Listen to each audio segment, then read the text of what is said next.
एक बहू नहीं संभाली जाती। करण बेंगलुरु में आईटी कंपनी में काम करता था। 3 साल पहले उसकी शादी हुई थी और प्रिया के साथ वो बड़ा खुश था। रात को 7 बजे जब करण अपने घर लौटता है, दिन भर की थकान के बाद एक तुम्हारा चेहरा मेरे सारे टेंशन गायब कर देता है प्रिया, सच्ची। पर अब टेंशन बढ़ने वाली है करण।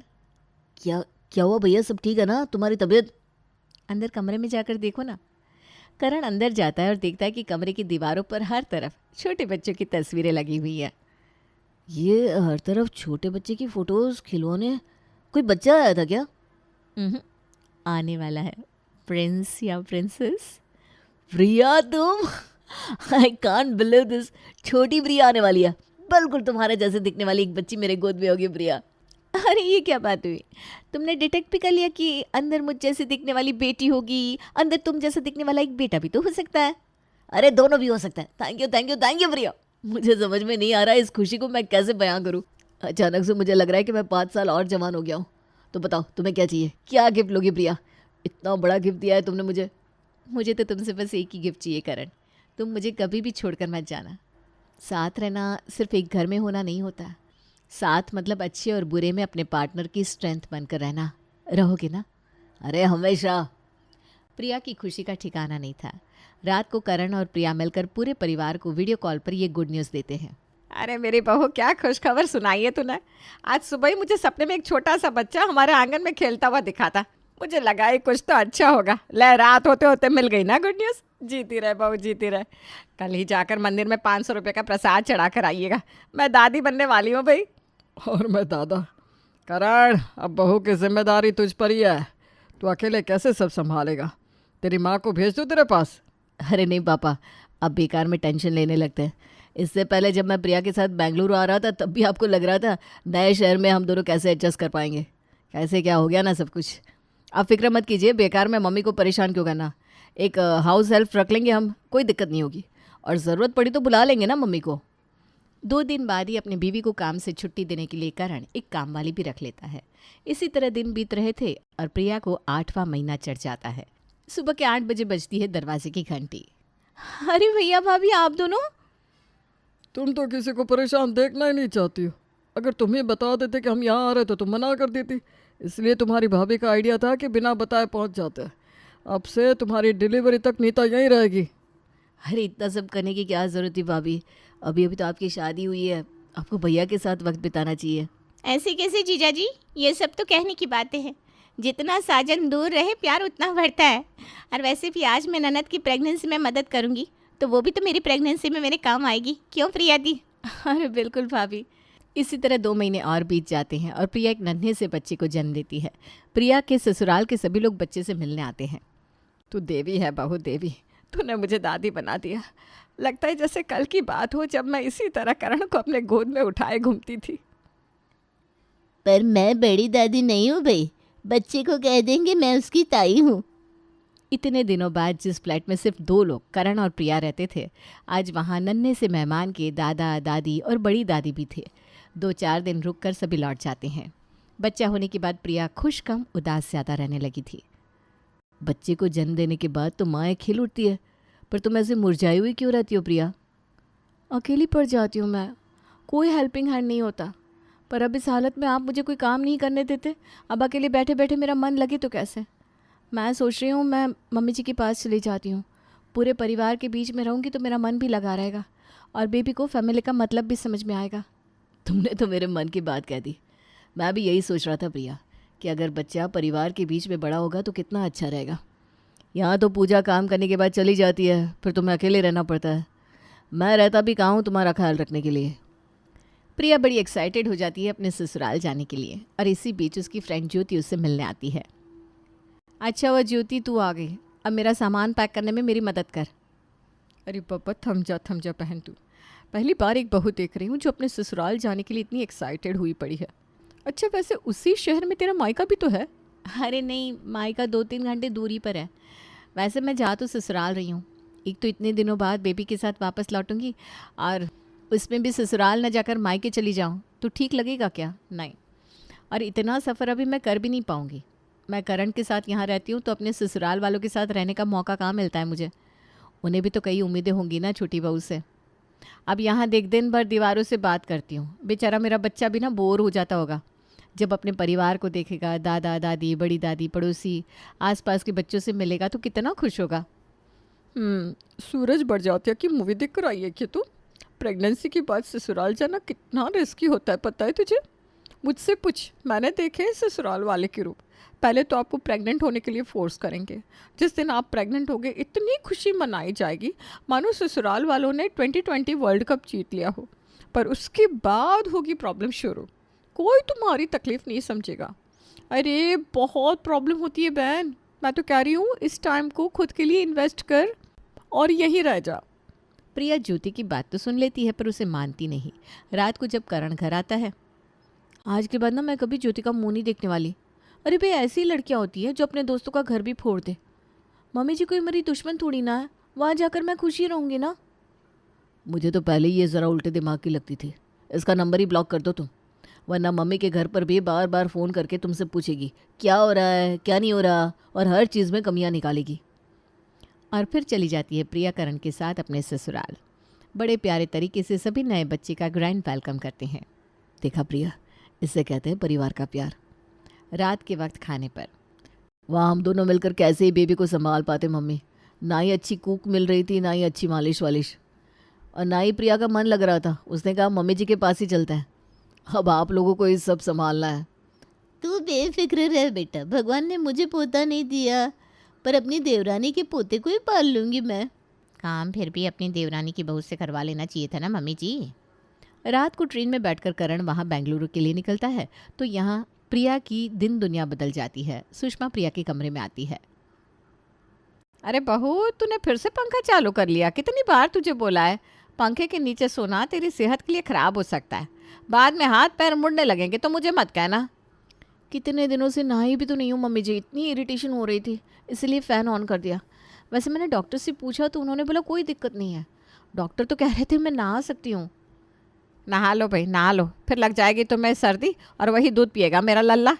मैं पता करती हूँ मोहल्ले में कोई औरत होगी जो अभी माँ बनी होगी तो वो हमारे लल्ला को दूध पिला देगी, क्योंकि तेरे लिए तो नहाना ज़रूरी है ना। नहीं नहीं मम्मी जी, वो मैं नहाती नहीं हूँ ना तो पूरे शरीर में खुजली आती रहती है और मेरी खुजली से लाला को भी खुजली हो रही है। क्या? अरे रे, ऐसे तो तू मेरे लल्ला को बीमार कर देगी। और सुषमा अपने पोते को उठाकर अपने कमरे में ले जाती है। पूरी रात प्रिया इधर से उधर करवटें बदलती रहती है पर उसे नींद नहीं आती। मुझे टेंशन क्यों हो रही है? लल्ला अपनी दादी के पास ही तो है जिन्होंने करण को बड़ा कर दिया। उनके पास मेरा लल्ला अनसेफ कैसे हो सकता है? अब तो लल्ला ने मम्मी जी की स्मेल भी पहचान ली है। प्रिया उठकर बैठ जाती है। रात के 2 बजे कमरे में अकेले बैठी प्रिया करती भी तो क्या। यूं ही टहलती हुई प्रिया की नज़र सामने ड्रेसिंग टेबल पर पड़ती है और प्रिया खुद को देखती है। हे राम, ये क्या हो गया है मुझे? कितनी बदसूरत लग रही हूँ मैं। मेरे गंदे बाल, भारी शरीर। मुझे जल्द से जल्द वज़न कम करने की ज़रूरत है। अगली सुबह नाश्ते की टेबल पर सभी का नाश्ता लग रहा था। तभी प्रिया भी अपने कमरे से बाहर आती है। नहीं नहीं भाभी, ऑपरेशन हुआ है ना मेरा, इतना तीखा खाना अभी डॉक्टर ने मुझे खाने से मना किया है। ओ, ये तो वही बात हो गई। डॉक्टर ने कहा है चलो मत, इसलिए मैं दिन भर सोती रहती हूँ। ऐसा कुछ नहीं होता प्रिया, डॉक्टर की बात सुनना छोड़ो। इतने लोगों का खाना बनाना होता है मुझे। अब मैं उसमें तुम्हारे लिए बिना मिर्च मसाले का खाना अलग से बनाऊंगी तो वक्त कितना लगेगा मुझे। आप अलग से मत बनाइए भाभी, आप मिर्च डालने से पहले थोड़ी सब्जी निकाल दिया कीजिए बस। तुम्हारा सही है, माँ कोई बने तो तुम्हारे जैसी। बच्चा सास पाल रही है, कोई काम करना नहीं। मुझे तो समझ में नहीं आता अकेले कमरे में तुम्हारा पड़े पड़े मन कैसे लगता है। अपने 20 दिन के पोते को हाथ में उठाए सुषमा बाहर से घर आती है। ये क्या है मम्मी जी, आप लल्ला को घर से बाहर ले गई थी? इतने छोटे बच्चों के लिए धूल मिट्टी बहुत हानिकारक हो सकती है। रात को लल्ला की चिंता करते हुए पंखा तो तुझसे बंद नहीं हो रहा था, अब तुझे इसकी फिक्र हो रही है। पूरी रात ये सुसु पोटी करता रहा, इसके कारण मेरी नींद ही नहीं हो पाई। पकड़ इसे। लल्ला के बिना मुझे नींद कहाँ आई मम्मी जी। मैं नहीं चलाऊंगी फ़ैन। वैसे मैं कह रही थी मम्मी जी, मालिश वाली अभी तक आई नहीं। मैंने मना कर दिया बेटा, महीने के 5,000 मांग रही थी। बच्चे की मालिश तो माँ को ही आनी चाहिए। मैं तुझे बताऊंगी कैसे करना है, तो कर लिया कर मालिश। और हाँ, मालिश करने के बाद हाथ मत धोना, सूखे कपड़े से पोंछ लेना। हाँ, वरना मुझे ठंड लग जाएगी और मेरा दूध लल्ला पिएगा तो उसे भी ठंड लग सकती है। घर के एक कोने में पड़े रहना, बहुत सारी दवाइयाँ खाना, खुद वीक महसूस करना और लोगों की इन हिदायतें सुनना, इन सब से धीरे धीरे अब प्रिया उब रही थी। तभी वो बिस्तर पर चारों तरफ अपने टूटे हुए बाल देखती है। हे भगवान, ये तो बहुत ज़्यादा बाल है, मैं गंजी हो रही हूँ। प्रेगनेंसी के बाद क्या हो रहा है मेरे शरीर को? एक तो पूरे दिन चिड़चिड़ाहट रहती है, कमर का दर्द है कि जाने का नाम नहीं लेता, खाने की तरह दवाइयाँ खानी पड़ती है मुझे। खुद में बड़बड़ाती हुई प्रिया फूट कर रोने लगती है। तभी उसकी जेठानी कमरे में आती है। हे भगवान, सारे अपशगुनी काम करने की क्वीन हो क्या तुम प्रिया? अभी तक तैयार नहीं हुई? भूल गई कि आज पूजा है? इस पूजा के बाद तुम रसोई में आ सकती हो। चलो जल्दी से तैयार होकर बाहर आओ। एक बार ये पूजा हो जाए फिर बनाते रहना अपने लिए बिना नमक मिर्च का खाना। प्रिया तैयार होकर गोद में अपने बेटे को लिए बाहर मेहमानों के सामने आती है। ये 40 दिन का बच्चा है, देखकर कौन कहेगा? क्या बहू दूध वूध सही से पिलाती नहीं बच्चे को? आईब्रोज देख बहू की, जिस माँ ने आईब्रो बना कर रखा हो उसका ध्यान कहाँ बच्चे पर रहता होगा। अब तुम माँ बन गई है प्रिया, कुछ दिनों के लिए ये साज श्रृंगार छोड़ दे। पर आंटी जी, मैंने आईब्रो बनवाया ही नहीं है। आज पूजा है ना, इसलिए बस आईब्रो पेंसिल से आईब्रो का शेप दिया है। क्या ज़रूरत थी इतना मेकअप करने की बहू? अब 4 लोग तुझे देखेंगे और नज़र लगने से अगर तू बीमार पड़ गई तो लल्ला दूध कैसे पिएगा? करण जी ने बेंगलुरु से साड़ी भिजवाई थी मम्मी जी, और कहा था अच्छे से तैयार होकर फ़ोटो खिंचवाना, क्योंकि ज़िंदगी भर इन्हीं फ़ोटोज़ को देखना है, इसलिए बस। वैसे मेरा भी मन नहीं था, फिर भी मैं इनके कहने पर तैयार हुई हूँ। अच्छा ठीक है, अब ये बहाने छोड़ और पूजा में बैठ। और आज पूरी हो जाती है पूजा, जिसके बाद से अब प्रिया पर रसोई का सारा कारभार ऐसे डाल दिया जाता है मानो बस इसी दिन का इंतज़ार कर रहे हो सभी। पूजा के बाद थकी हारी प्रिया अपने बच्चे को दूध पिलाने जाती है कि श्वेता कहती है, तुम्हारे चक्कर में इतने दिन सब कुछ मुझे ही देखना पड़ रहा था प्रिया। शादी के बाद तुम तो वो बेंगलुरु अपने पति के पास चली गई, यहाँ मुझे ही तो देखना पड़ा चाचा चाची को और अपने सास ससुर को भी। अब तुम आ गई हो ना तो ज़रा रसोई संभालो, रात का डिनर देख लेना।